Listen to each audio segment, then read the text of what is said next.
pagi Bapak Ibu, perkenalkan saya Andi Shalini atau Sasa yang akan mandu sesi diskusi kali ini. Kita tahu bahwa sejumlah daerah saat ini menghadapi krisis sampah yang sudah berada di titik kritis. Dan kemudian ini berawal dari TPA yang overload, keterbatasan lahan baru hingga tekanan sosial akibat penumpukan sampah. Dan tentunya dalam situasi yang genting ini, dialog antara pemerintah pusat, kemudian pemerintah daerah hingga perspektif dari akademisi menjadi sangat penting untuk bisa memahami dan juga menjawab bagaimana regulasi, kemudian kapasitas daerah hingga teknologi waste to energy yang ada saat ini apakah benar-benar siap untuk menjadi solusi yang realistis dan terukur untuk mengatasi krisis sampah yang ada saat ini. Dan untuk membahasnya langsung saja dengan hormat kami undang ke atas panggung Bapak Edward Nixon Pakpahan selaku Direktur Perlindungan dan Pengelolaan Mutu Udara Kementerian Lingkungan Hidup. Berikutnya kami undang ke atas panggung dengan hormat Bapak Benyamin Daphni selaku Wali Kota Tangerang Selatan.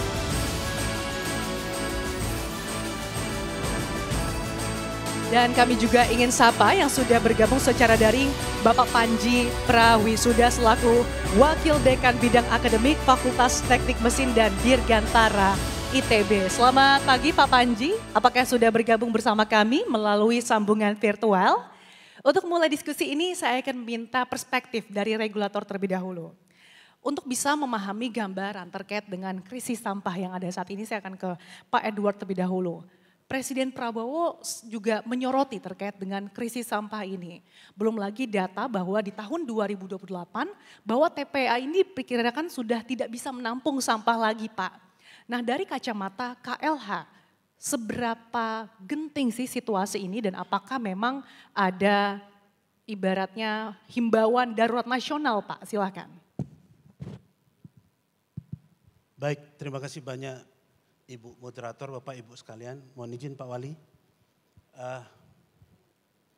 Tadi sebenarnya kalau tentang sampah, persampahan di Indonesia, Pak Menko tadi sebenarnya sudah sampaikan Ibu. Jadi cerita sampah di kita itu sudah tanda kutip sudah cerita lama. Masalahnya sudah ada. Bahkan sudah pernah disebutkan ada darurat sampah. Dan bahkan ada undang-undang khusus untuk sampah, 18 tahun 2008. Jadi Bapak Ibu yang hadir, apalagi yang praktisi, itu sebenarnya sudah paham permasalahan sampah. Nah solusinya yang sekarang kita bicarakan tapi konkret. Kalau sampah substansi itu memang di KLH sebagai sampah. Banyak upaya yang sudah dilakukan, termasuk yang hari ini kita bahas waste to energy. Ada istilah PSEL, ada PLTSA dan seterusnya. Sudah pernah ada juga instrumen kita sebut Perpres 2018. Kalau berbicara untuk waste to electricity atau energy. Tapi memang realisasinya tidak optimal, kita sebut tidak optimal. Sampai kemudian ada yang baru. Perpres 109 tahun 2025. Jadi sampah itu secara teori semua tahu. Yang idealis dilakukan mulai dari hulu sampai hilir, apa itu pemilahan, pengangkutan, proses dan seterusnya semua tahu. Tapi pada saat realisasinya sampai hari ini itu tidak optimal. Kita tidak sebut tidak berhasil atau gagal. Karena itu kalau kita bicara data di Indonesia ini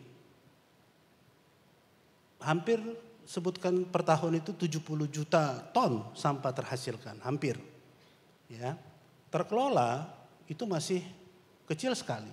Terkelola itu macam-macam atau kadang-kadang kita asumsikan terkelola 60%. Lainnya menjadi masalah. Yang dikelola itu pun sebenarnya tidak dalam kaidah yang seharusnya. Jadi harus ada memang terobosan. Volume sampah tambah terus, ya, kemudian yang kita lakukan sesuai dengan teori itu tidak berjalan optimal, maka memang diperlukan suatu terobosan. Ya, sampah itu sama seperti limbah. Ujungnya kita bicara fasilitas dan kapasitas. Itu pasti, sarana dan prasarana. Dan kemudian terpilihlah waste to energy ini. Ya, artinya kita mereduksi sampah, tapi bisa juga mengkonversi menjadi energi. Jadi kesempatan ini memang penting. Sudah ada instrumennya, tadi Pak Menko sudah sampaikan bahwa perlu ada perbaikan-perbaikan signifikan, segera, bahkan ekstrim. Jadi semua sudah diatur. Jadi Bapak Ibu sekalian, pengalaman kita, kebetulan dulu saya termasuk prajurit yang ikut bekerja di pengelolaan sampah. Kalau kita lihat bagaimana merealisasikan untuk membangun sampai operasikan satu fasilitas waste to energy atau waste to electricity, sebenarnya kalau kita lihat simpul, peran KLH itu tidak terlalu banyak. Kita itu hanya nanti bagian di instrumen perizinan, katakan persetujuan lingkungan, dokumen lingkungan, AMDAL, itu saja. Jadi peran kita substansinya memang sampah, kemudian secara simpul kita di perizinan, lingkungan. Selebihnya bisa kita lihat, itu ada ekonomi, kemudian infrastruktur dan selanjutnya. Jadi saya pikir yang paling penting buat semua yang hadir, Bapak Ibu, pelajari lagi Permen 109, ya. Kita lihat siapa berbuat apa sudah jelas sebenarnya. Ya. Kemudian di simpul mana Bapak Ibu semua terlibat, tadi sudah disebutkan ada Danantara dan seterusnya, memang semua pola berubah. Tapi tujuannya satu, bagaimana semua penanganan sampah dengan konsep waste to energy electricity ini bisa terrealisasi segera dan cepat. Jadi ada contoh nanti ada Pak Wali Kota, Pak Benjamin, Tangsel seperti apa. Jadi pelajaran kami dulu Bapak Ibu, kita exercise semua proses-proses yang disampaikan oleh Pak Menko. Memang banyak simpul-simpul yang berhenti. Nah sekarang tidak boleh lagi. Dari yang gagal sudah ada pedoman baru, itu saja kita ikuti. Tidak usah dipikir rumit-rumit. Di simpul mana kita bekerja, kerjakan. Mungkin itu yang bisa saya sampaikan. Terima kasih Bu. Terima kasih. Pak Edward tadi kan yang disampaikan bahwa memang terobosan yang dipilih salah satunya waste to energy. Tapi mungkin sebelum kita masuk ke teknologi waste to energy, tadi dikatakan sudah ada aturannya, sudah masuk darurat nasional. Tapi balik lagi yang di-highlight adalah sebelum kita ke waste to energy, dari sisi hulunya dulu kita benerin. Tapi ternyata selama ini belum optimal ya Pak ya. Dari segi pemilihan, kemudian pengangkutan saat ini juga belum optimal. Nah saya ingin terlebih dahulu mengetahui kondisi di lapangannya seperti apa sih. Saya akan ke Pak Benyamin. Pak Benyamin, Tangerang Selatan sebagai kota satelit. Saat ini seperti apa kondisi darurat sampahnya dan apa upaya yang Anda lakukan sejauh ini Pak? Baik, terima kasih. Yang pertama bahwa sampah itu diproduksi oleh orang, itu dari sejak bayi sampai dia meninggal. Popoknya, pampersnya, sampai kepada meninggal.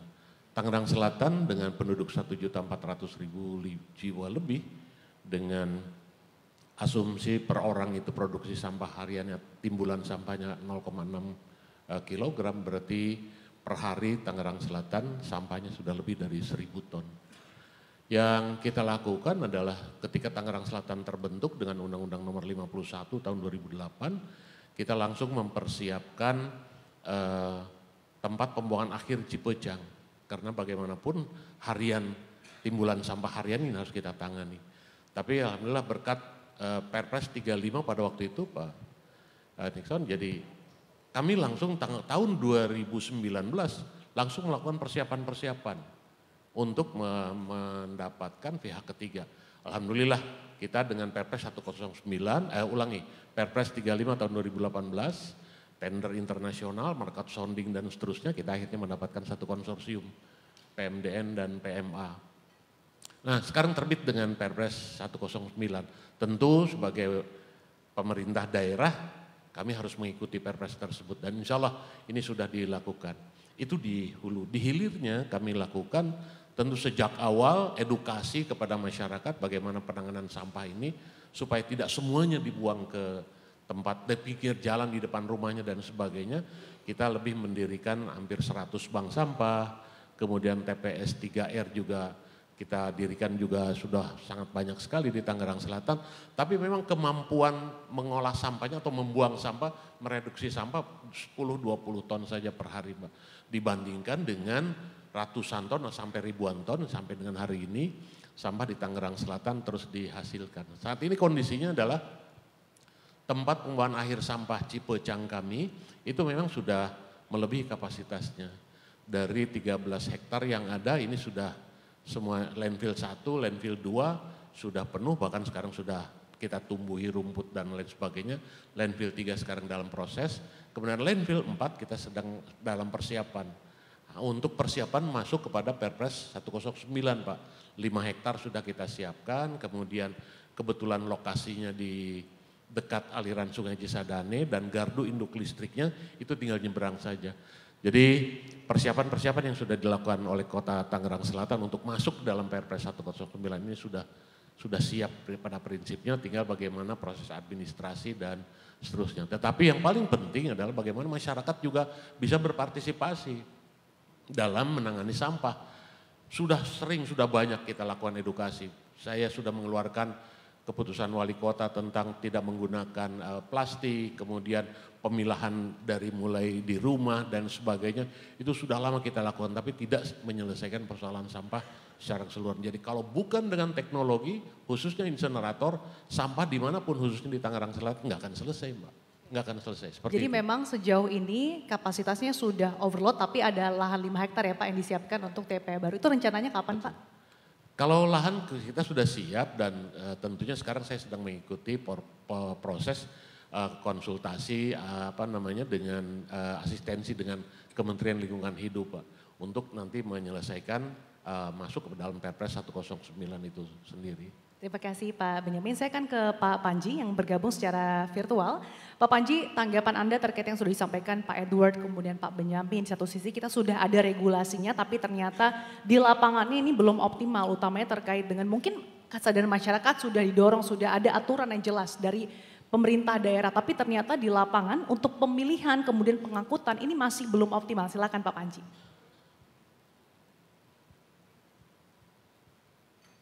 Mohon maaf Mbak, bisa diulangi pertanyaannya? Saya ada masalah audio di sini. Baik, Pak Panji silahkan tanggapan Anda terkait yang sudah disampaikan Pak Edward, kemudian Pak Benyamin terkait dengan sejauh ini regulasi yang disiapkan sudah ada, kita juga sudah ada Perpres nomor 109 tahun 2025, tapi di satu sisi dari segi lapangannya di sejumlah daerah bahkan ternyata kapasitas TPA-nya ini sudah overload meskipun memang sejauh ini sudah disiapkan juga oleh pemerintah daerah. Baik Mbak, mohon maaf pertama-tama saya hanya bisa hadir online hari ini, jadi wajah saya mungkin agak terlalu besar di layar. Namun demikian kami melihat bahwa dalam pembangunan PLTSA ini seharusnya memang ada pertimbangan dari sisi pengelolaan dan pengolahan. PR besar di Indonesia sebetulnya lebih besar dari sisi pengelolaannya. Bagaimana sampah itu diangkut dari warga, kemudian bagaimana kemudian diangkut ke TPS dan akhirnya ke TPA. Dan itu sebetulnya diakhiri atau dihentikan dalam ruang lingkup PLTSA. Ketika kita bicara PLTSA atau PSEL, sebetulnya ini berada dalam ranah pengolahan di bagian akhir. Namun demikian kita perlu bicara juga soal pengelolaannya. Apakah memang masyarakat mengikuti regulasi yang ditentukan? Apakah memang pelayanan dari pemerintah daerah itu sudah mencapai 100%? Barulah kita bisa bicara soal PLTSA. Mengenai 5 aspek dalam pengelolaan dan pengolahan sampah, sebetulnya kita sudah cukup lengkap, Mbak. Ini mohon izin kepada Pak Menko, Pak Wali Kota, Pak Nixon. Sebetulnya kan kita sudah punya regulasi yang cukup lengkap. Artinya dari sisi hulu sampai hilir ini sudah dilakukan. Kemudian juga kita sudah punya aspek kelembagaan. Di sini sudah ada kementerian yang mengkoordinir tentang pengelolaan dan pengolahan sampah. Kemudian ada pemerintah daerah, ya bagian mana di pemerintah pusat, bagian mana di pemerintah daerah, dan juga bagian mana yang nanti akan ditanggung oleh PLN, dan juga ada barulah muncul aspek teknis dan aspek ekonomi. Ketika kita bicara PLTSA, maka ini sudah masuk dalam ranah teknis dan ekonomi yang kemudian juga diakhiri dengan aspek peran serta masyarakat. Nah, ketika kita bicara bagian pengelolaan, maka yang lebih kental ini adalah dari sisi aspek kelembagaan dan aspek regulasi. Menurut saya ini sudah sangat baik, banyak pemerintah daerah yang sudah memberikan regulasi-regulasi terkait dengan pemilahan sampah, kemudian pengelolaan sampah. Namun mungkin kita perlu lebih memperbaiki atau lebih menekankan dari sisi penegakan hukumnya. Mungkin itu sedikit dari saya. Terima kasih Pak Panji, saya akan kembali ke Pak Edward. Tadi sudah disampaikan pandangannya adalah sejauh ini memang aturannya sudah lengkap. Dari pemerintah daerah juga saat ini juga sudah berbagai upaya yang dilakukan. Tapi Pak Edward, sejauh mana regulasi yang existing saat ini, kemudian peta jalan dari waste to energy bisa betul-betul menjawab solusi, menjadi solusi juga untuk menjawab berbagai tantangan yang ada di lapangan, Pak?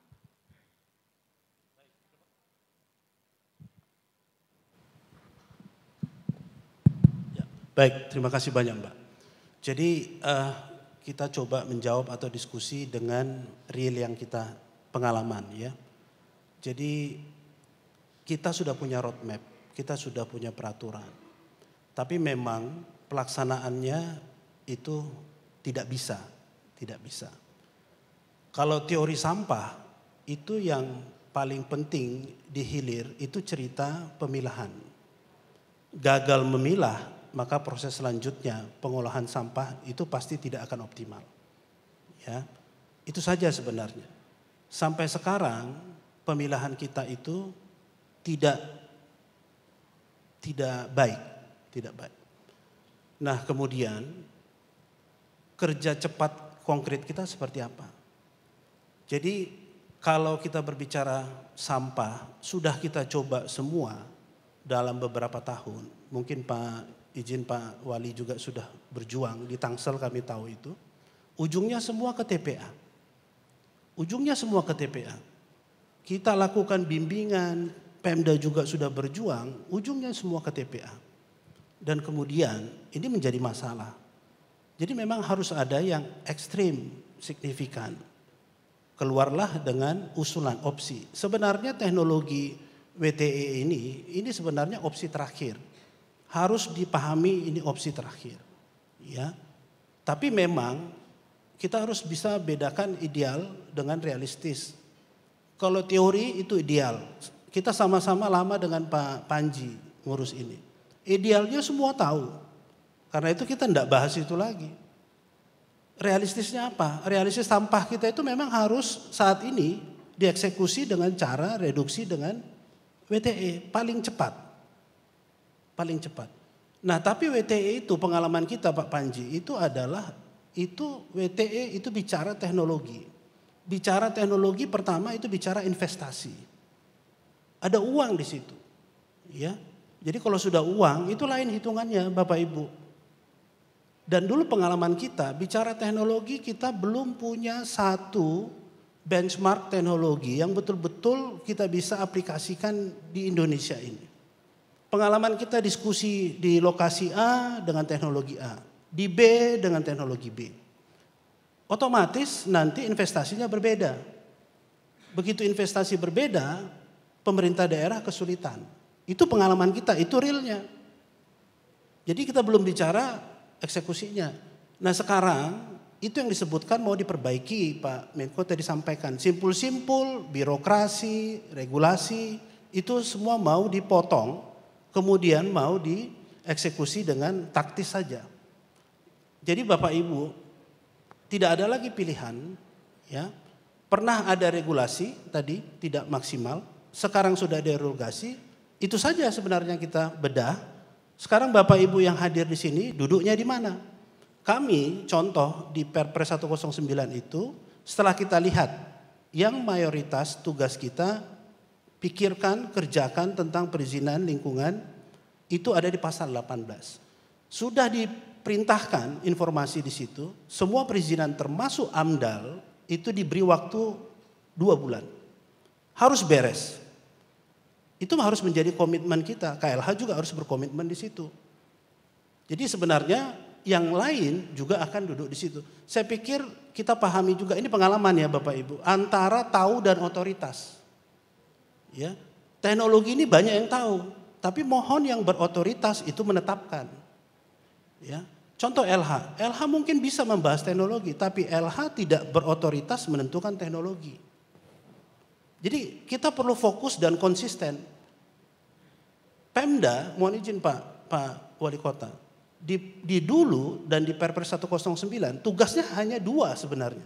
Siapkan lahan dan jamin suplainya. Suplai ini anaknya 2, kumpul dan angkut. Itu saja. Tapi itu memang paling berat. Tapi itu yang harus dilakukan Pemda. Mohon jangan pikirkan yang lain. LH juga demikian. Kalau sudah memang mandatnya di Perpres 109 pasal 18 tentang AMDAL, fokus di situ. 2 bulan harus beres, jangan pikirkan yang lain. Ini sebenarnya jadi yang lain yang mikirin uang, pikirin uang. Yang pikirin proses, pikirin proses. Yang pikirin teknologi, pikirin teknologi. Kayak Pak Trois itu. Kalau misalnya harus ini disebutkan transisi untuk bisa tidak melulu listrik, harus ada yang bioenergi, pikirkan di situ. PLN mohon izin, kalau memang beli, pikirkan beli, nggak usah yang lain. Sebenarnya itu saja, ini pengalaman kami Bapak Ibu, mohon izin. Ya Pak Trois, Pak Rofi, berapa hampir 2018 ke 2057, nggak ada Pak.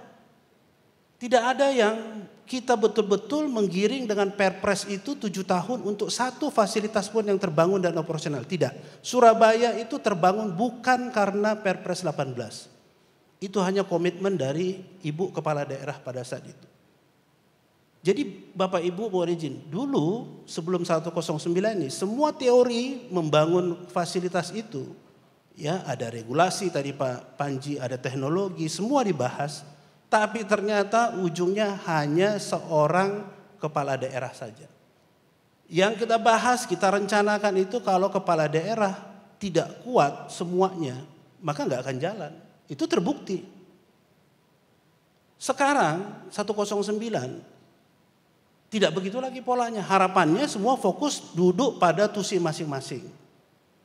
Jadi saya pikir itu Bapak Ibu, semua teori sampah kita nggak perlu setback, nggak perlu dibahas sampah itu apa segala macam. Tapi tetap teknologi kalau bicara WTE itu tetap tergantung dari sampah, karakteristik maupun suplahnya. Itu di hulu full stop. Bicara teknologi, bicara investasi, itu nanti hitung-hitungannya ada yang mikirin. Ya, kepada sektor lain, cek di mana simpulnya, kerjakan itu. Tiba nanti ada yang menjahit langsung jadi fasilitas operasional beres. Harus disederhanakan. Yang bahaya, ini pengalaman kami. Suka sekali kita ini merumitkan yang sederhana. Bukan menyederhanakan yang rumit. Mungkin itu Bapak Ibu. Terima kasih. Jadi selain harus ada simplifikasi, Pak Edward ada juga tadi yang jelas harus ada benchmark teknologi ya Pak. Supaya mungkin setiap daerah tidak kebingungan kira-kira yang sesuai ini apa yang perlu diimplementasikan. Saya akan ke Pak Benyamin terkait dengan kesiapan waste to energy. Sebetulnya dari segi kualitas feedstock kemudian ketersediaan seperti apa sih Pak yang ada di Tangsel sendiri? Iya.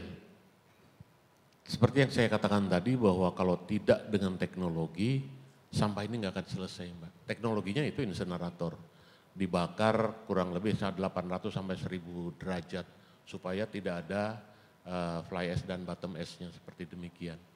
Sebelum Perpres 109 memang Pak Nixon, Pak Edward, hanya kepala daerah berdiri sendiri aja ngadepin sampah, ngurusin sampah.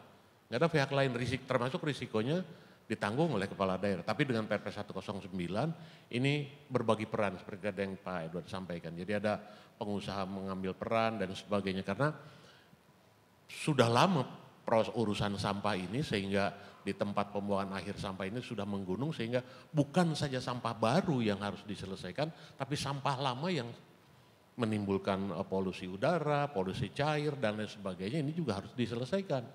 Target kami dengan Perpres 109 dan Pak Edward saya laporkan bahwa sudah ada pemenang lelang di Tangerang Selatan yang nanti bisa masuk ke Perpres 109. Ini lahan yang tadi yang sudah disiapkan sudah siap, Tangerang Selatan sudah siap, lahannya ada 5 hektar. Kemudian karena ini menggunakan teknologi, dia membutuhkan air untuk mendinginkan turbinnya, kita ada Sungai Cisadane. Kemudian PLN-nya kita tinggal nyebrang, gardu induk PLN itu ada di seberang tempat pembuangan air sampah kami. Sehingga dengan demikian yang harus kita lakukan ke depan adalah bagaimana peran pemerintah kota seperti tadi disampaikan mengangkut sampah itu ke ke industri waste to energy ini sendiri. Tapi yang tidak boleh kalah dilupakan adalah peran masyarakat. Supaya juga edukasi tetap harus dilakukan oleh pemerintah daerah seperti itu Mbak kira-kira.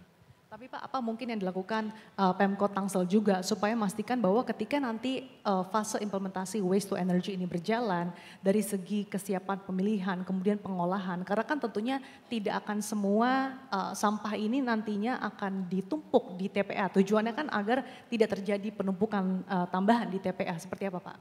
Ya memang ada peran masyarakat di situ untuk supaya memudahkan teknologi ini mengolah sampahnya, ya sampah-sampah yang tidak bisa dibakar dan sebagainya atau hanya akan membuat hambatan di situ itu bisa dilakukan pemilahan besi, kaca dan sebagainya. Di sini nanti peran masyarakat sekitar, peran masyarakat Tangerang Selatan untuk memilah dan memilih sampah-sampah yang masih bisa didaur ulang yang dari sekarang, dari kemarin, dari beberapa waktu yang lalu, ini sudah dilakukan oleh masyarakat pemulung, kaum pemulung, kemudian lapak-lapaknya dan sebagainya. Ini harus terus ditingkatkan oleh pemerintah daerah gitu Mbak.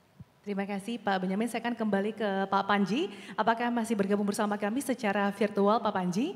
Saya ingin tanyakan kepada Anda terkait dengan penerapan teknologi. Tadi Pak Edward menekankan bahwa sejauh ini belum ada benchmark teknologi yang ditetapkan untuk diimplementasikan ke sejumlah daerah.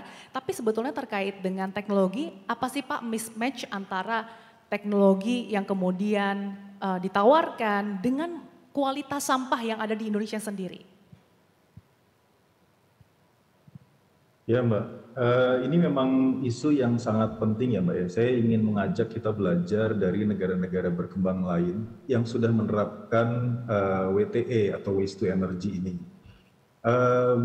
Kita tahu bahwa Singapura itu sudah punya sekitar 4 plan, kemudian kita tahu juga Malaysia sudah punya 1 plan yang berjalan sejak 2020. Mungkin yang menarik adalah kita belum melihat Thailand. Thailand itu sudah punya 64 pembangkit listrik tenaga sampah yang tersebar di seluruh Thailand. Dan mungkin ada satu atau beberapa kasus yang bisa kita pelajari dari situ. Satu kasus yang menarik adalah kasus insinerator di Phuket. Insinerator di Phuket itu mengolah sampah dari daerah Phuket di kisaran kapasitas 250 ton per hari. Target utamanya adalah pembangkitan listrik dengan hasil 2,5 megawatt. Namun demikian setelah dia dibangun kurang lebih tahun 1999, ternyata pertama, sampah yang datang lebih dari 250 ton per hari. Tapi yang kedua, pembangkitan listriknya ternyata tidak pernah bisa melebihi 2,5 megawatt. Dalam kenyataannya dia hanya beroperasi di kisaran 1,8 megawatt. Ketika kami teliti, apa sebab utamanya? Ternyata ketika mereka melakukan pra-feasibility study tentang kondisi sampah di Phuket, hasil pra-feasibility study menunjukkan bahwa kandungan organik sampah di Phuket itu ada di kisaran 34%. Sementara ketika mereka mulai beroperasi hingga tahun 2007, penelitian mereka juga ternyata menunjukkan hasil bahwa sampah organik mereka ada di kisaran 49 hingga 60%. Data yang terkini itu menunjukkan bahwa sampah organik mereka ada di kisaran 65 sampai 69%. Artinya apa? Artinya bahwa proses sampling sampah dalam feasibility study atau studi kelayakan PLTSA ini menjadi sangat penting. Saya ingin jangan sampai investor yang masuk ke Indonesia atau calon-calon operator pembangkit listrik tenaga sampah di Indonesia itu meleset dalam hal melihat karakteristik sampah. Tentu kita tahu Pemda akan berusaha keras untuk melakukan pengurangan dan juga daur ulang. Namun demikian, yang perlu kita waspadai adalah ketika sampah organik lebih besar daripada ketika kita melakukan studi kelayakan, terutama dari sisi ekonomi, ini akan mempengaruhi besarnya listrik yang bisa dihasilkan. Dan karena ini akan mempengaruhi besarnya listrik yang dihasilkan, maka dia akan menjadi sangat sensitif terhadap kualitas sampah. Nah, karena itu bagaimana sampah itu muncul, kemudian bagaimana sampah itu diolah sebelum masuk ke dalam PLTSA, ini menjadi sangat penting terutama di Indonesia yang kita ketahui punya banyak atau kadar sampah organiknya cukup besar, biasanya ada di kisaran 55 hingga 60%. Ini yang saya pikir perlu kita waspadai sebelum menjalankan proyek PLTSA, bahwa ini harus berdasarkan worst case condition. Kita tahu ketika musim hujan, maka sampah akan menjadi lebih basah. Musim atau mendekati masa-masa lebaran, sampah akan meningkat, tapi akan berupa kebanyakan sampah sisa makanan. Hal-hal seperti ini yang perlu dicek sebelum investor atau operator mulai melakukan perancangan PLTSA untuk di Indonesia. Saya cukup yakin di Tangsel hal ini juga sudah dilakukan, termasuk pertimbangan adanya Sungai Cisadane di dekat TPA dan kemudian melompati menuju gardu induk seperti yang tadi disampaikan Pak Wali Kota.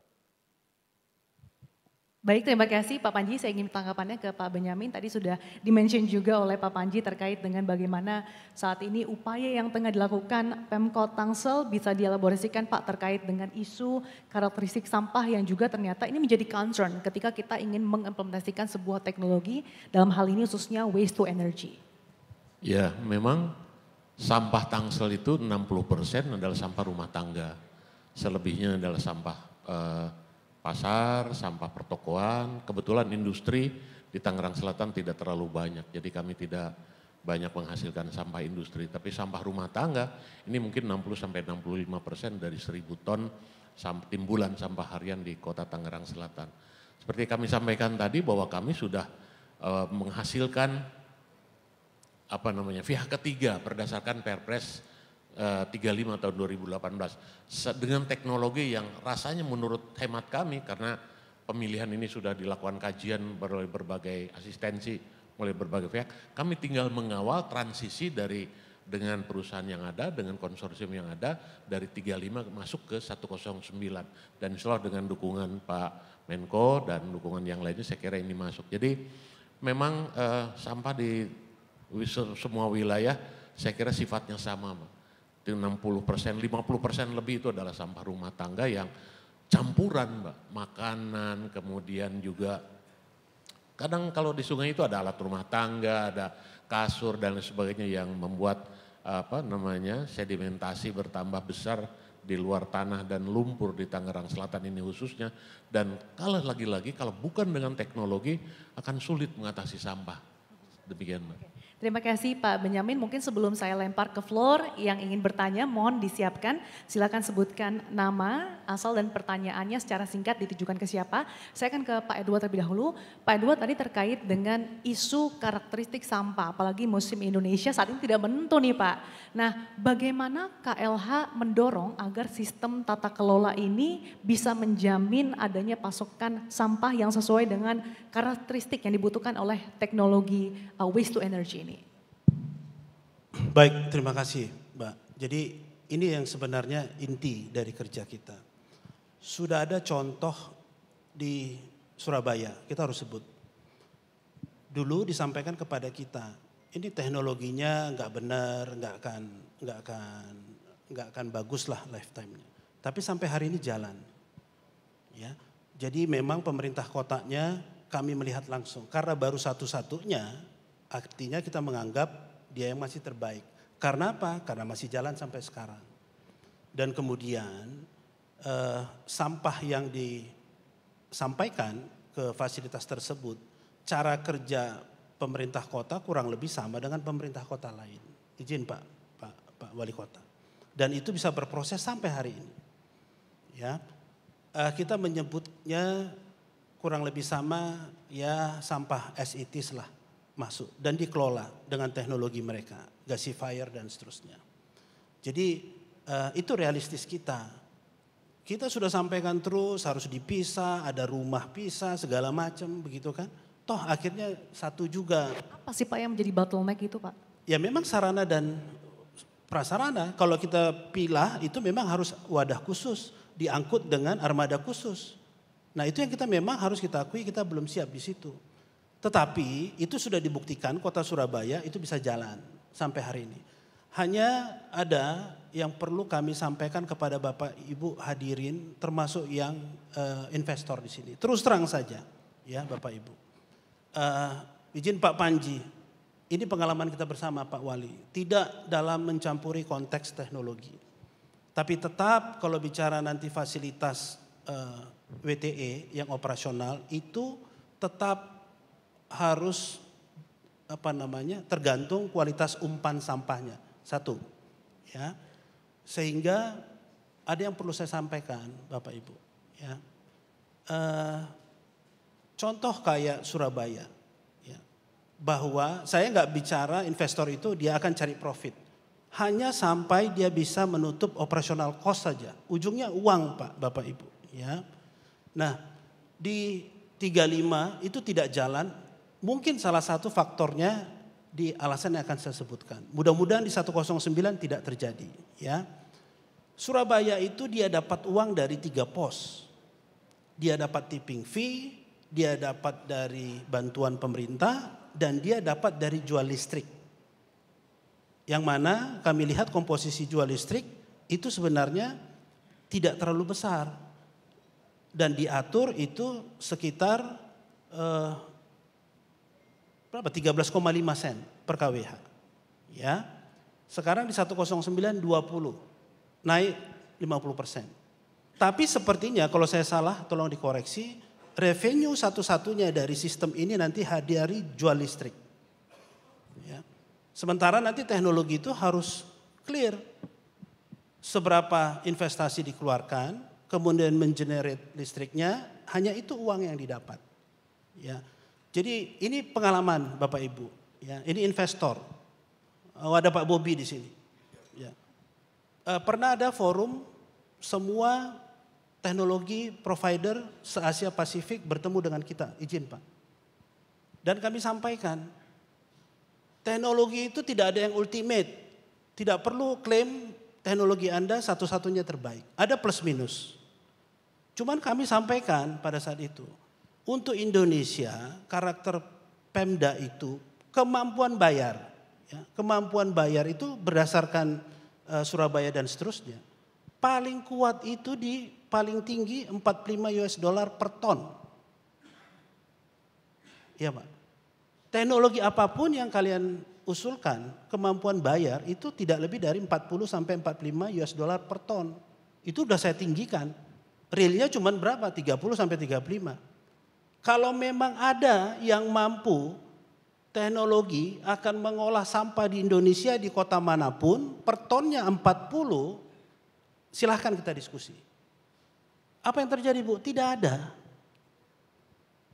Jadi teknologi itu sudah demikian ada 3 postingnya disebutkan bahwa kemampuan bayar itu sampai $40 per ton pun tidak ada. Dan itu basisnya 1000 ton. Sama dengan 109 1000 ton. Jadi maksud saya ini doa, harapan dan kekhawatiran juga Bapak Ibu. Ya. Sudah ada yang baru, sudah dibentuk kelembagaan baru, operator baru, tapi mohon dicermati.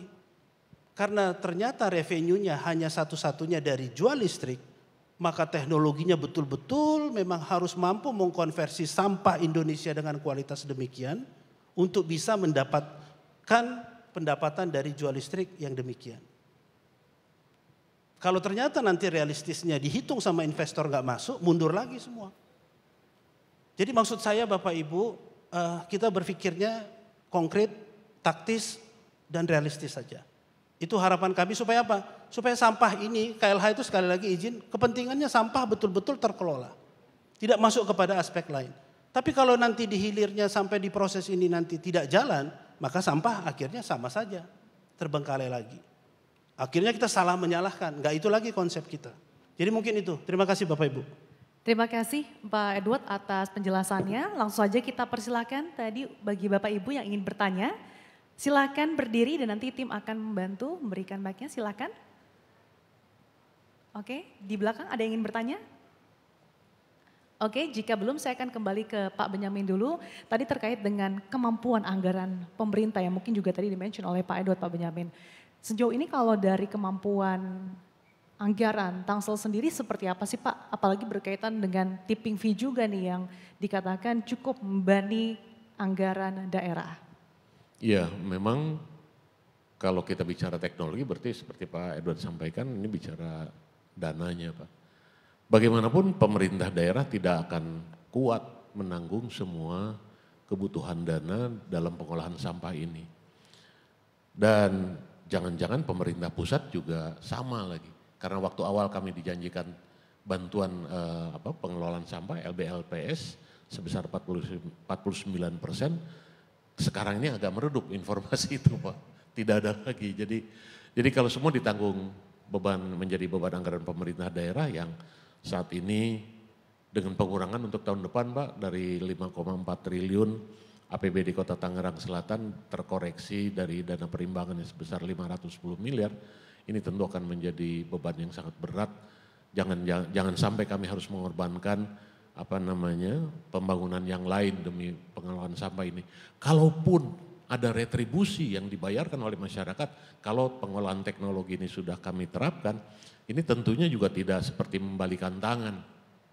Perlu proses, perlu strategi, perlu edukasi, perlu kesadaran masyarakat dan sebagainya yang sangat baik sehingga retribusi sampah ini bisa menjadi andalan kita juga ke depannya.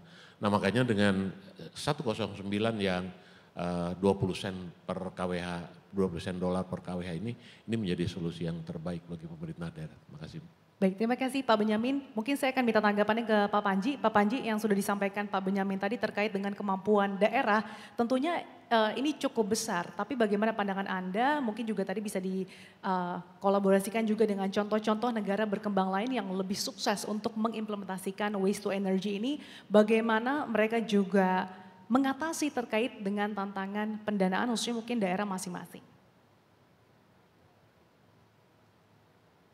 Baik Mbak, terima kasih. Saya pikir memang saya juga setuju bahwa Perpres 109 ini merupakan terobosan ya. Saya belum pernah melihat skema serupa di negara lain sebetulnya. Pada umumnya PLTSA itu akan membutuhkan minimal 2 kontrak, yaitu kontrak tipping fee dengan pemerintah daerah dan kontrak fit-in tarif untuk PLN. Ini yang selama ini memang menjadi masalah. Dalam bahasa yang lebih positif ini menjadi tantangan karena prosesnya menjadi lambat.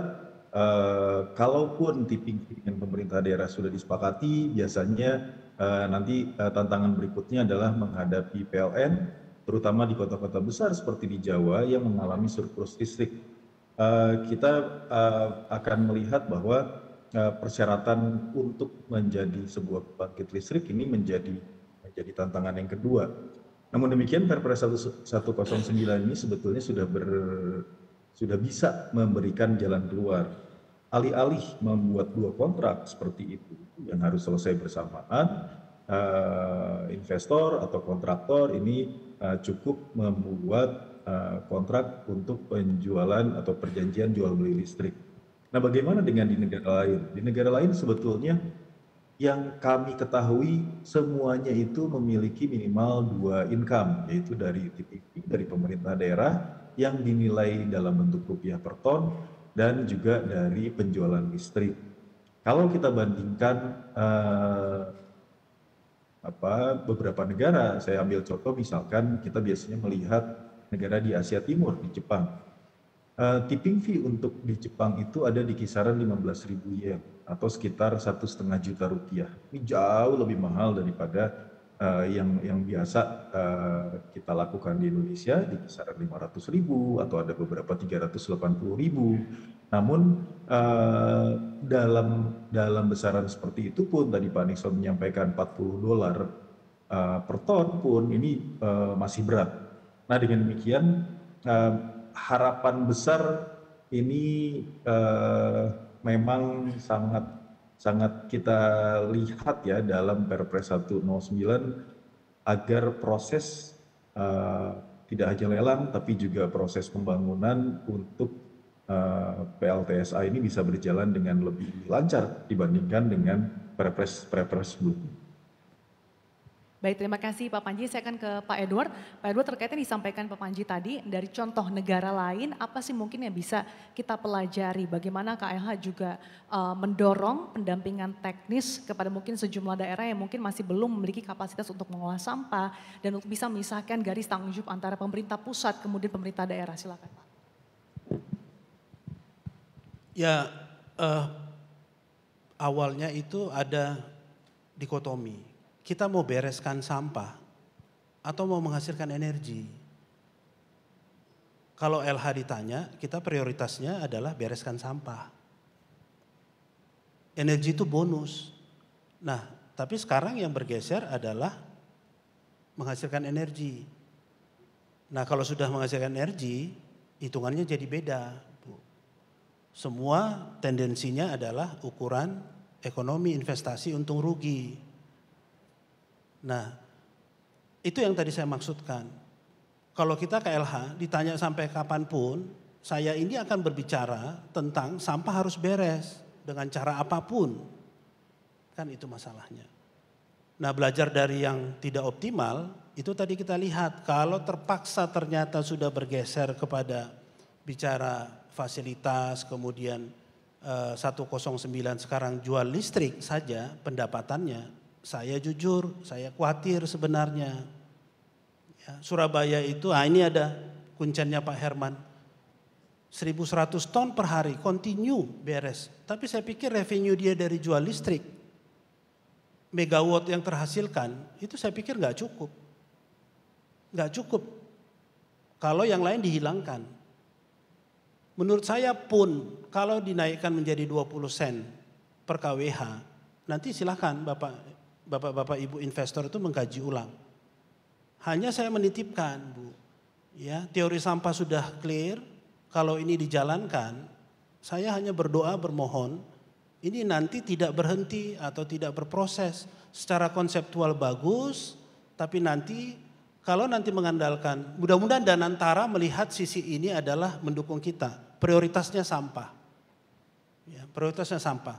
Tapi kalau ini nanti diarahkan profit, saya pikir kita diskusi lagi. Ya, jadi mohon tidak salah paham Bapak Ibu, kalau kami dari KLH, Bapak tanya apapun saya akan muter-muter, tetap tolong sampah kita dibereskan. Prioritas sampah, yang lain itu bonus. Jadi saya pikir di situ posisi kami. Terima kasih Mbak. Oke, terima kasih Pak Edward. Tapi tentu dari Pemda inginnya dua-duanya berjalan beriringan ya Pak ya. Sampahnya dapat dikelola dengan baik tapi bisa menghasilkan energi baru terbarukan juga. Tapi bagaimana upaya Pemkot Tangsel supaya hal ini bisa berkelanjutan dan juga bisa bersinergi nih Pak? Iya, harapan kami tentunya khususnya di Tangerang Selatan Mbak.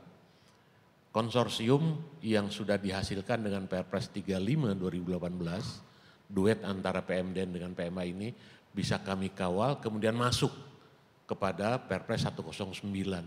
Karena ini akan menyelesaikan solusi dan kami sudah siap.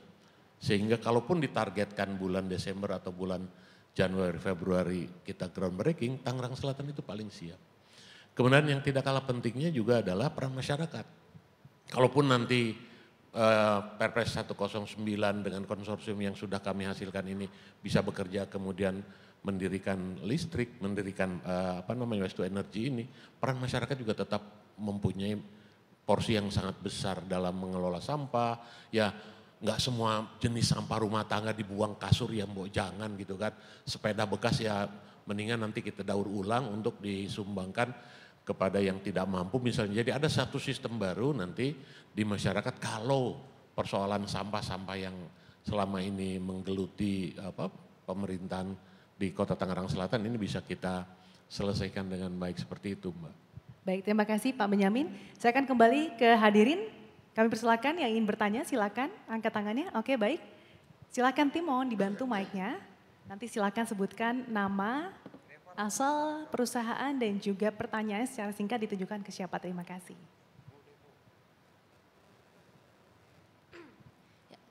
Selamat siang, perkenalkan saya Arfi. Saya dari Kontan. Saya mau bertanya kepada Bapak Edward. Bapak ini kan setelah keluarnya Perpres yang baru, kabarnya kan ada ratusan perusahaan yang berminat. Nah, proses ini nantinya akan seperti apa ya Pak hingga sampai dapat perizinan?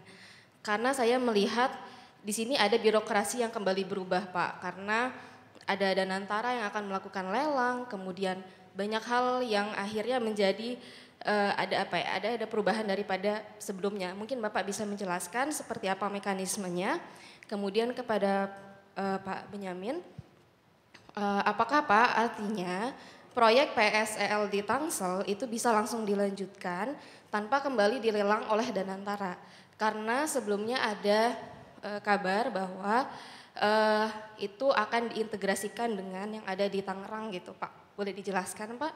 Kemudian kepada Pak Panji, kalau saya melihat saat ini dengan adanya perubahan cuaca yang tidak menentu, apalagi banyak curah hujan semakin tinggi Pak, apakah akhirnya sampah menjadi lebih basah dan kos yang dikeluarkan untuk mengelola sampah itu menjadi lebih tinggi sehingga listrik yang dihasilkan itu juga menjadi lebih kecil dari yang ditargetkan gitu Pak. Jadi bagaimana dinamika yang terjadi saat ini dengan dampak dari proyek ini secara jangka panjang Pak. Terima kasih.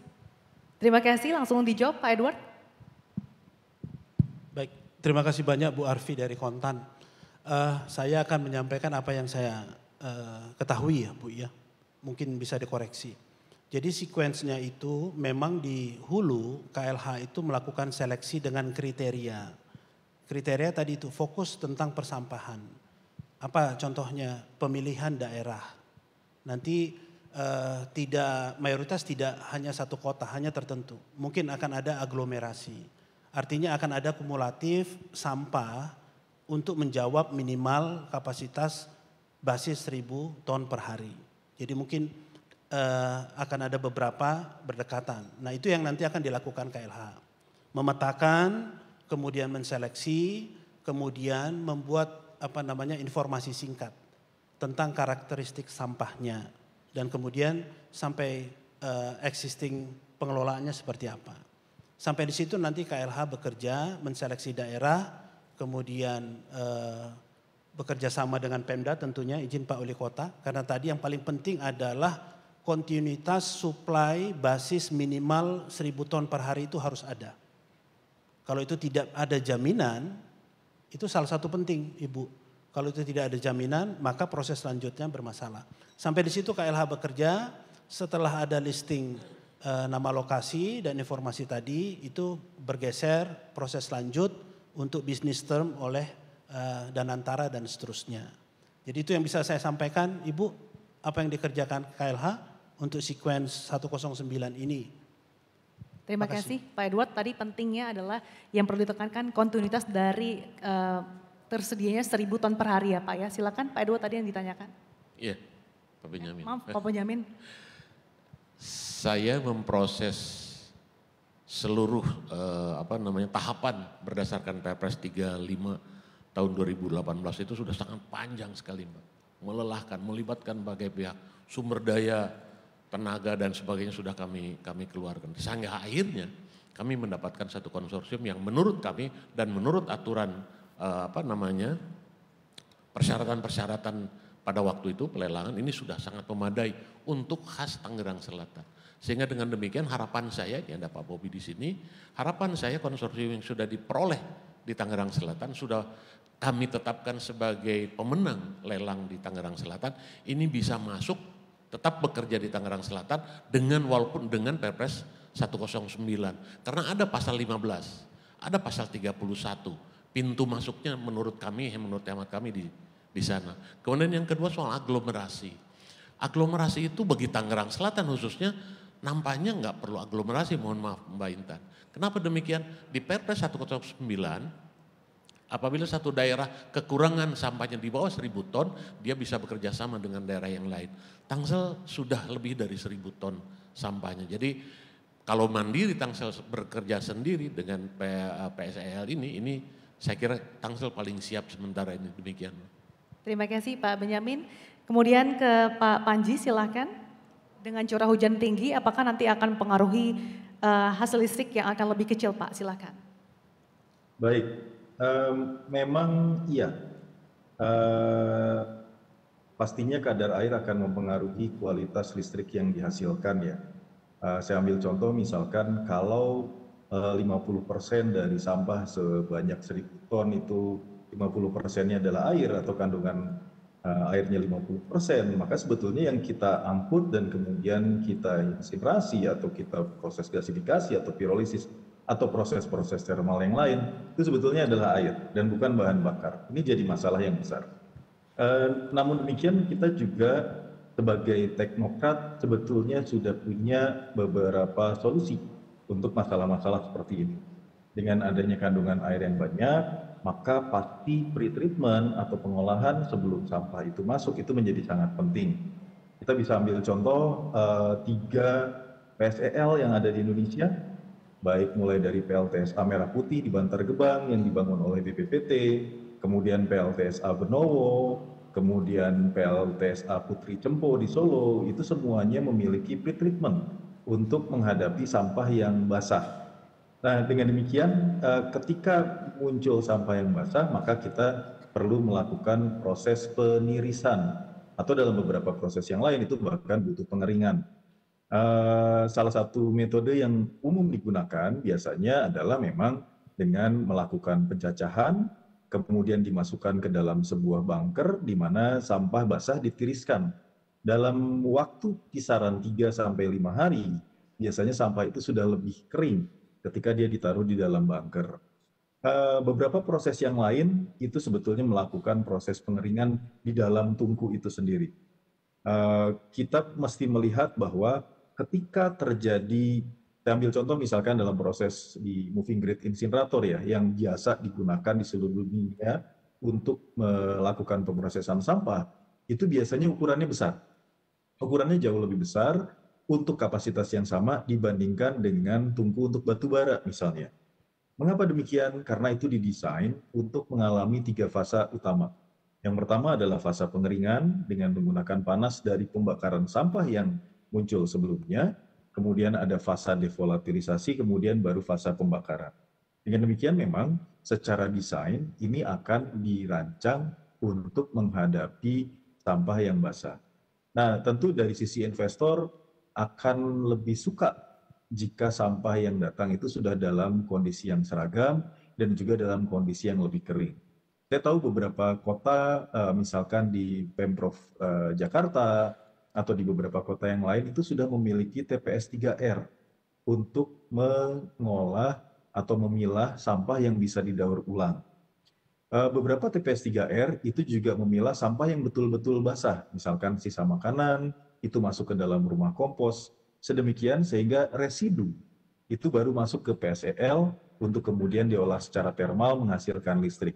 Saya pikir itu win-win solution dalam artian pemerintah daerah kemudian bisa memanfaatkan material yang bisa didaur ulang, itu bisa menjadi pendapatan juga. Kemudian untuk sampah organiknya itu bisa diolah secara biologis, meskipun skalanya mungkin tidak bisa terlalu besar ya, karena terkait dengan masalah lahan. Dan kemudian yang terakhir adalah sampah residu. Ketika kita bicara sampah residu, kami belum melihat ada alternatif lain. Kita bisa lihat bahwa ada teknologi-teknologi waste to energy lain yang memanfaatkan aspek biologis. Saya ambil contoh, misalkan anaerobic digester yang menghasilkan biogas, kemudian biogasnya dimanfaatkan sebagai bahan bakar untuk gas engine dan menghasilkan listrik. Itu bagus, itu bisa dilakukan, tapi hanya terbatas dalam sampah organik yang basah. Ketika kita bicara sampah residu, campuran dari plastik, plastik pembungkus, kemudian kertas yang sudah kotor, material-material yang biasanya sulit untuk dimanfaatkan dalam proses biologis dan tidak punya nilai ekonomi, saya tidak melihat ada alternatif lain dari teknologi saat ini untuk mengolah sampah tersebut kecuali dengan pengolahan sampah termal.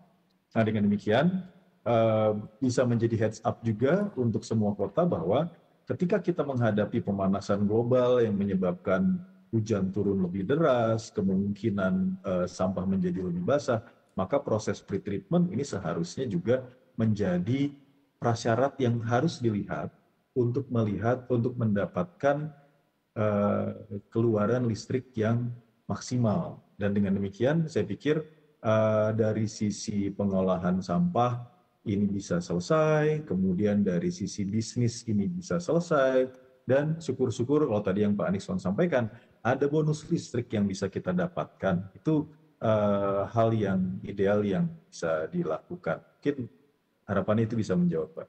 Terima kasih. Baik, terima kasih Pak Panji. Jadi meskipun saat ini Indonesia dihadapkan pada curah hujan yang tinggi, tapi tadi ada metode atau teknologi yang bisa dilakukan supaya bisa tetap mengoptimalkan hasil listrik. Tapi tadi PR-nya sampah residu ini harus dipikirkan bersama untuk mencari alternatifnya. Kita persilakan lagi, bagi yang ingin bertanya, silakan Bapak. Silakan Pak Bobi. Terima kasih. Ini kebetulan komunitas kita sudah 5 tahun terakhir, Pak Nixon, ada Pak Rofi. Jadi kami adalah investor yang sudah memenangkan tender yang dilakukan penetapan bulan April 2025 untuk mengerjakan PSEL di Tangsel 1.100 ton per hari. Ini adalah penanaman modal asing. Yang kami bawa adalah teknologi provider sekaligus investor yang sudah dalam bisnis ini lebih dari 30 tahun. Pertama kali mereka bangun tahun 2001. Sekarang sudah 24 tahun kemudian. Jadi di Cina saat ini sudah ada 1.300 waste to energy. Kita nggak usah khawatir, ini sudah kayak orang bangun rumah. Nah, hanya kami ini PMA karena kami punya partner dari asing. Jadi justru Tangsel ini bisa menjadi langkah terobosan pertama dari program pemerintah untuk mempercepat penanggulangan sampah kota. Kami merencanakan memang dengan 6 bulan persiapan ini, dalam 3 bulan ke depan harus sudah bisa groundbreaking. Lahan sudah siap, sampah sudah memenuhi batasan 1.000. Jadi Pak Nixon tadi menyampaikan sekali lagi ini pengolahan proyek ini adalah menyelesaikan masalah sampah, itu sangat benar. Hanya memang dengan adanya dana Antaras tentu sudah dihitung 20 sen dibandingkan dengan TPV dan sebagainya, kami pun menghitung dua-duanya visible. Ya, jadi insya Allah ini bisa jadi satu terobosan. Dan yang terakhir kembali ada transisi. Pak Wali tadi sampaikan ada pasal-pasalnya, mudah-mudahan ini kepastian hukumnya dijaga. Jangan sampai nanti ada transisi malah ada perubahan. Ya kami sekarang intinya menunggu dan kami siap. Dan mudah-mudahan tadi masalah sampah hujan, Pak Panji juga menjelaskan, benar Bu? Di dalam pengolahan itu ada bunker. Bunkernya didesain minimum 5 hari. Dan ada panas yang dihasilkan dari situ untuk mengeringkan selama 5 hari itu sehingga pada saat diolah menjadi listrik sudah memenuhi batasan moisture atau kelembaban termasuk juga kalorinya. Kalau enggak nanti outputnya tidak bisa sampai ya Pak Panji ya.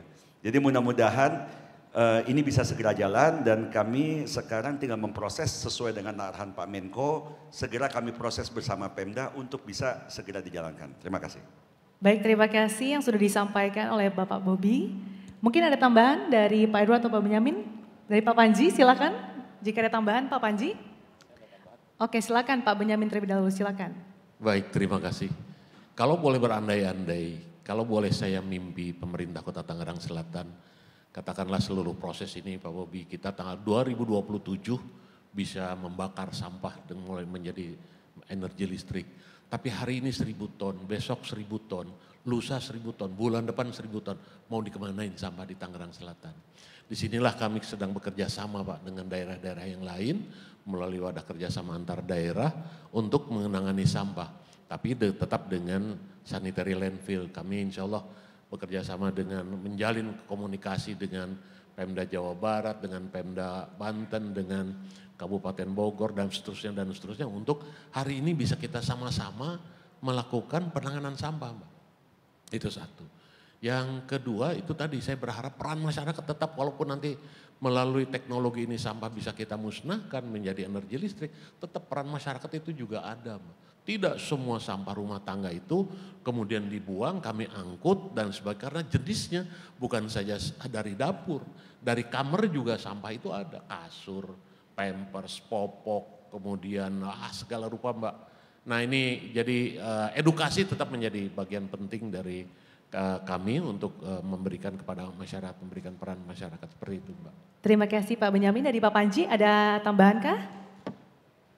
Ya, mungkin saya ingin menambahkan sedikit terkait kekhawatiran sebagian orang, apakah kemudian hal ini akan berpengaruh kepada upaya pengurangan sampah di masyarakat, baik dari sisi pemilahan, kemudian juga penggunaan atau pengurangan penggunaan material-material sekali pakai. Secara umum, sebetulnya ketika jumlah manusia bertambah, dan ini hampir pasti bertambah, maka jumlah sampah akan bertambah. Meskipun manusia melakukan upaya kuat untuk melakukan pengurangan sampah, namun demikian hampir pasti bahwa jumlah sampah ini akan terus meningkat. Sehingga ketika kita mendesain kapasitas 1.000 ton per hari, maka besar kemungkinan dalam waktu 5 tahun, 10 tahun, dan moga-moga memang negara kita semakin maju ya, itu biasanya ditandai dengan adanya peningkatan timbulan sampah dari masing-masing orang. Kita bisa melakukan proses pengurangan sampah, namun hal itu tidak bisa dihindari. Sehingga seperti tadi Pak Wali Kota sampaikan, saya juga cukup yakin bahwa jumlah sampah yang akan datang ke PSEL itu pasti akan bertambah. Kalaupun sekarang masih dalam kisaran di 1.000-1.500, bisa jadi dengan pelayanan sampah dari Pemda yang semakin baik, maka jumlah sampah yang terkumpul dari masyarakat itu akan jadi semakin banyak. Yang sebelumnya mereka membakar sendiri atau amit-amit ya ini membuang ke sungai, itu akhirnya bisa terangkut dan akhirnya jumlahnya semakin besar. Lalu bagaimana kalau memang masyarakat kita menjadi masyarakat yang utopis dan berhasil mengurangi jumlah sampah misalkan 30%? Hal itu juga secara teknologi tidak menjadi masalah besar karena kita punya tambang sampah yang sangat banyak yang sebetulnya ada di masing-masing TPA. Kita menamakan teknologi ini adalah teknologi landfill mining. Pemprov Jakarta sudah melakukan di Bantar Gebang, sehingga sampah-sampah yang ada di TPA pun itu kemudian diolah untuk kemudian kalau di Bantar Gebang ini menjadi RDF. Tapi RDF kan pada akhirnya dibakar juga, tinggal masalahnya dibakar di mana. Nah, proses landfill mining yang ada di TPA ini akhirnya akan bisa mengurangi tumpukan sampah yang ada di TPA yang sudah terkumpul berpuluh-puluh tahun lamanya. Dan saya pikir dalam konsesi 30 tahun, saya cukup yakin bahwa pasokan sampah sebesar minimal 1.000 ton per hari itu akan tetap tercapai. Mungkin itu bisa menambah pemahaman. Baik, terima kasih Pak Panji. Hadirin kita berikan tepuk tangan untuk ketiga narasumber kita. Sayang sekali waktu kita terbatas. Kita harapkan bersama bahwa di tengah adanya kondisi darurat sampah yang kita hadapi saat ini, waste to energy bisa menjadi salah satu opsi untuk mengatasi krisis sampah ini, tapi dengan catatan pengolahan dan juga pemilihan sampah harus dilakukan secara optimal, apalagi saat ini sudah ada regulasi yang semakin terarah, kemudian komitmen dari para pelaku, pemimpin daerah, dan juga didorong lagi bagaimana kesadaran dari masyarakat untuk bisa mewujudkan energi berkelanjutan melalui waste to energy. Dan tentunya waste to energy ini bukan opsi tambahan, menjadi salah satu langkah krusial yang harus segera dieksekusi agar mencegah resiko lingkungan, sosial, dan juga ekonomi yang semakin parah. Sekali lagi kita berikan apresiasi setinggi-tingginya kepada Bapak Edward Nixon Pakpahan, selaku Direktur Perlindungan dan Pengelolaan Mutu Udara Kementerian Lingkungan Hidup. Terima kasih Bapak Benyamin Daphni selaku Wali Kota Tangerang Selatan. Dan terima kasih kepada Bapak Panji Prawisuda selaku Wakil Dekan Bidang Akademik Fakultas Teknik Mesin dan Dirgantara ITB yang sudah bergabung bersama kami secara virtual. Selanjutnya saya kembalikan ke Dina Gurning. Baik, terima kasih Andi Syalini dan mari beri tepuk tangan yang meriah untuk ketiga narasumber kita yang luar biasa hari ini. Ditahan dulu Bapak di tempat karena kita akan mengabadikan momen ini bersama-sama. Kami persilakan kepada teman-teman media dan juga fotografer untuk merapat ke tengah karena kita akan mengabadikan momen di sesi panel pertama hari ini. Saya akan bantu hitung bersama-sama. 3, 2, 1. Baik, sekali lagi mari berikan senyuman yang terbaik. 3, 2, 1. Boleh sekali lagi beri tepuk tangan yang meriah untuk ketiga orang narasumber kita. Kami persilahkan untuk kembali ke tempat duduk. Terima kasih Andi Syalini sudah memoderatori panel kita pada pagi hari ini.